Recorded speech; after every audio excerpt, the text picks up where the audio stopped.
Hello, and thank you for attending SAGE Alerts and Workflow video-based training. Please note that this is video-based training, and content is for training purposes only and intended for new and existing SAGE Alerts and Workflow customers. Hi, my name is Jane Nichols, and today's topic will be linking more than two queries together to perform advanced data analysis or query design within the Alerts and Automation solution.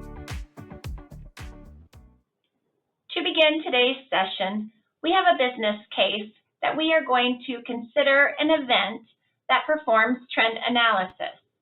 It's going to run monthly on the first day of each month. It will check to see if customers have changed their buying habits. How will it do this? This event will go out and see what each customer has purchased in terms of units for the month that has just ended, and then take that number and compare it to the client's average monthly sales based on the preceding 6 months of activity, and then see if the customer's sales for the month that just ended represents a decrease of at least 25% over their average monthly purchases. So let's take a look at the event. This event uses 4 linked queries to perform all of this analysis. First, it goes out and totals each customer's purchases for the last 6 months, not counting the month that just ended. Second, it takes the total and divides it by 6 to get an average monthly sales per customer. The third query goes out and totals what the customer just purchased for the last month, the month that has just ended. And the final query, the fourth query, compares what the client purchased last month versus the client's average monthly sales based on the preceding 6 months of activity. And the event is triggered if any client sales have dropped by at least 25% based on the preceding month's activities. Let's take a look at each of these 4 queries and see how they are linked together. I'm going to go ahead and update this event to close it out and click on the Queries option. I'm going to click Edit on the first query for this event, and this query goes out and totals up the units purchased for each client for the last 6 months, not counting the month that just ended. Clicking on the Columns tab, you can see that I've used 3 tables for this query and have selected 3 columns of data. The first is the quantity to ship, which is the units purchased, and it uses an aggregate function of summarize to total all of the units purchased by a client over the preceding 6 months. I've also selected the customer name and, most importantly, the customer number, which is going to be used to link each of these queries to the preceding query that makes sure our calculations are always being performed by the same customer. Moving on to the Links tab, you can see that these tables have been linked together using the Queries linking wizard. Jumping ahead to the Filters tab, this query has 2 filters and its date calculation to make sure that we are counting up the units purchased that were ordered by each customer over the preceding 6 months, but not counting that month that just ended. I need to point out one thing, and we'll go back to the Columns tab. The result of this query is going to be the total number of units purchased per client over the last 6 months. So our second step, query number 2, needs to take that total and divide it by 6. That total is going to be stored in a field called 6-month total, which you can see in as the customized name for the aggregate column that has been chosen for this query. Now let's look at query number 2. First, let's click on the green Update button, and then up in the Queries Definitions, we'll go ahead and select query number 2 for this event.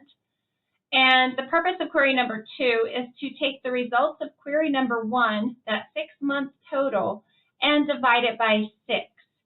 So clicking on the Columns tab, you'll notice we are selecting the same 3 tables as the first query, and we have one selected column. And notice I'm not referring to an actual database field, referring to a field from a preceding query. In this case, we are referring to a field called 6-month total and dividing it by 6 to get the monthly average for each customer.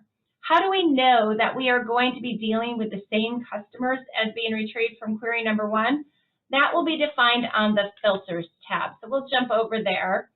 And here we are specifying that the customer number being retrieved by query number 2 has got to be the same as the customer number that was retrieved by query number 1. Once again, we are referring to that customized name of the linking field from the earlier query. In this case, that customized name is customer number. Next, let's look at query number 3. Again, we're going to go ahead and click on the update to close out query number 2. Come up to the query definitions and select edit for query number 3. And query number 3's purpose is to go out and calculate the total number of units purchased for each customer for the month that just ended. So looking at the Columns tab, we have retrieved the same 3 tables as we did in the other 2 queries.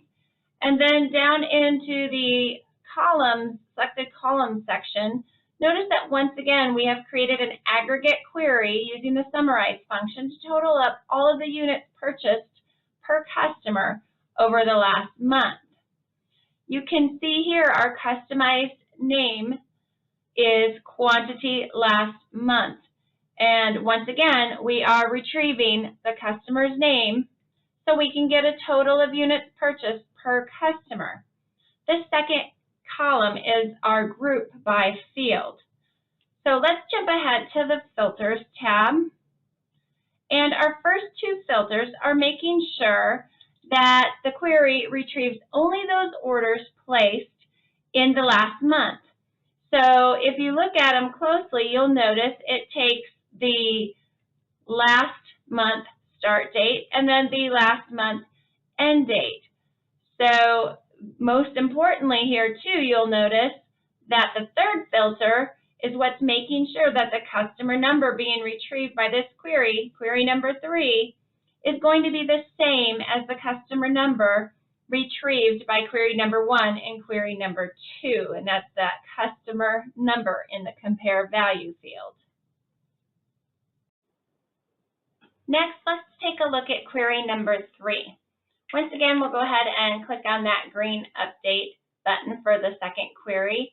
Up in our query definitions box, we'll go ahead and look for a third query in our event and go ahead and select the edit button.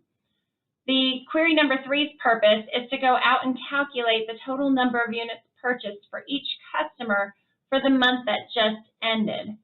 So starting in the Columns tab, notice we are pulling from those same 3 tables as we have in the first 2 queries. And then down in the Selected Columns area, we are once again creating an aggregate query using the Summarize function to total up all of the units purchased per customer over the last month. You can see in our Customized Name field here, it is quantity last month. And we are retrieving that customer name so we get a total number of units purchased per customer.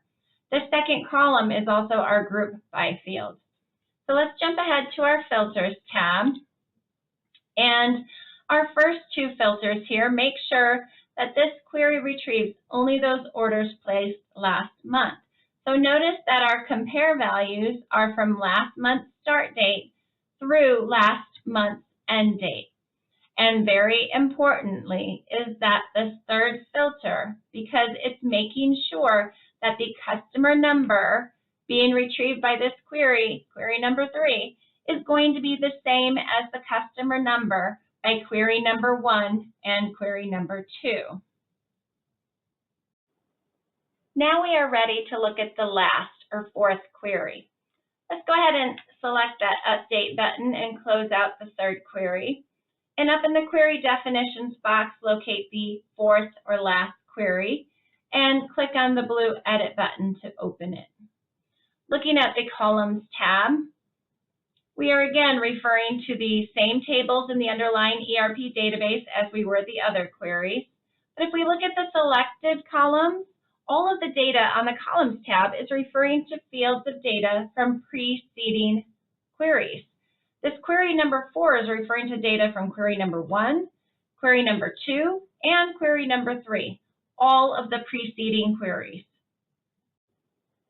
We are performing arithmetic calculations to calculate both the number of units and percentage difference in purchasing for each client between their purchases from last month and that client's average monthly sales. Finally, on our Filters tab, we are making sure that we are dealing with the same customer number. So we're linking back to that customized name, the customer number, from query number 1, also used in queries number 2 and 3. Finally, our last two filters. Want to make sure that the customer's monthly average sales is greater than 0. And finally, our filter allows us to identify customers where their purchases for the month that just ended is less than 75% of their average monthly sales. That is the fourth query in our set. And those 4 queries, when working together in just this one event, allows us to identify those customers who have changed their buying habits. This is truly some sophisticated data analysis, all done automatically in this solution using one event, utilizing 4 linked queries. This concludes our discussion about linking more than 2 queries together to perform advanced data analysis in query design for the alerts and automation solution. Thank you and have a great day. Thank you for attending Sage Alerts and Workflow video-based training.